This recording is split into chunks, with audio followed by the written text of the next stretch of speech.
not link cause and effect. So it will tell people whether people living in a certain area over a particular period of time had more of a particular type of disease than would be expected. But it won't tell a particular person, even if the disease rate were higher, say, near the creek, it still wouldn't tell a particular individual what caused their disease. Because it's a group level study. And isn't it true that what you're going to be doing is using the same data that's been around? So you're not going to be taking new data? We've come to this approach over the years. So what we do is we use what we call already existing data. For example, from birth certificates. But what's different about what we're doing in terms of the effort here would be to divide the births up according to the boundary that was decided for this study area. I know that on the internet, on the city's website or on DOH's website, you can get a lot of data about a lot of things at the county level or at the zip code level, sometimes even at groups of census blocks. But what we are doing is developing a study that looks at a particular study area that's been defined based on the creek. So that's how it's different. Now, in terms of the idea that it's data that are already available, the reason we do this is that way we get really a complete picture of health status in the community that we're studying.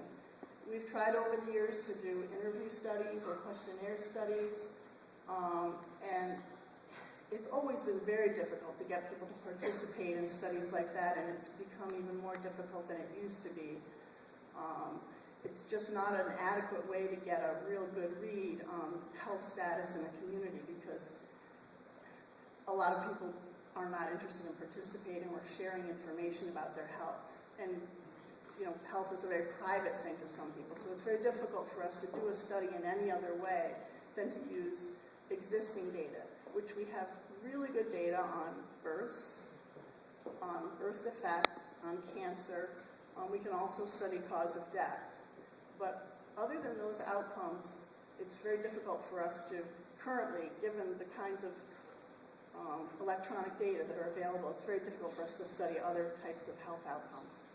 Here's the problem as I see it. This isn't going to say anything new about human health. Everybody knows that all the chemicals and toxins that ended up in the creek started off on land. It started off under people's homes. It started off in the air, up into the creek. My parents, me, my kids, none of us went windsurfing, skiing, or any of the other things not recommended to people. And a bunch of us fell ill. And it seems that the Department of Health doesn't want to find out what's going on. And meanwhile, we have a lot of the same toxics in the community. So if you're not going to use new information, if you're not going to find new ways of addressing it, you're going to wind up with future patients. And everybody should know that. You're looking at future generations of people with kids with asthma, with cancer, and so on. I've been playing this game with the Department of Health for many years, and I've seen it happen in my own home.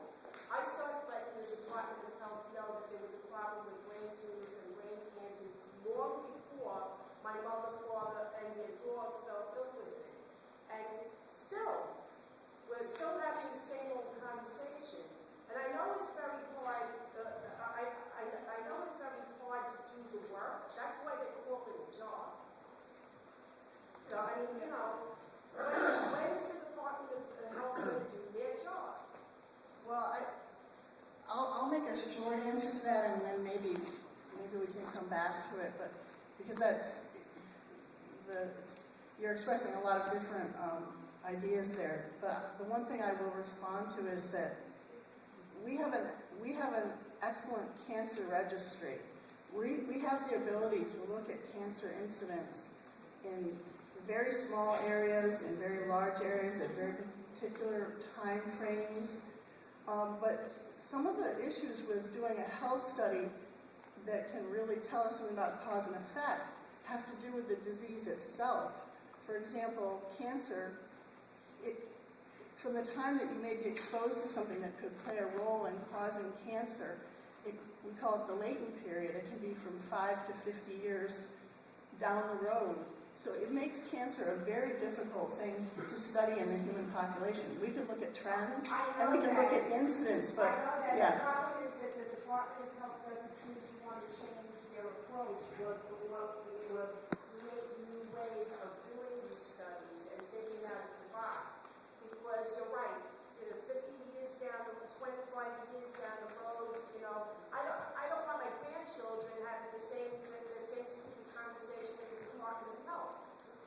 Just one other thing, and I'm going to let Betsy see if other people want to step in with comments. But we try to be very careful to make people who call us realize that waiting for us to be able to do a health study that can adequately show an exposure problem is not the way to go about it. Preventing exposure, reducing exposures, remediation so that exposures don't occur, whatever it takes, is the important thing for people to be doing, because it's very difficult, just as you're pointing out, and it's not from lack of will. You could say that, if we had incredible resources, of course, different types of studies could be done, but it would be incredible resources. It's very difficult to study the course of disease in the human population and then connect it to environmental exposures.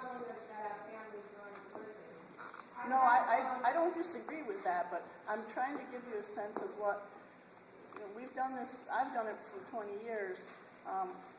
We know that these are important questions, but we don't want people to feel that, if only they did the perfect study, then we would know what the exposure problem was. That's the point I'm making.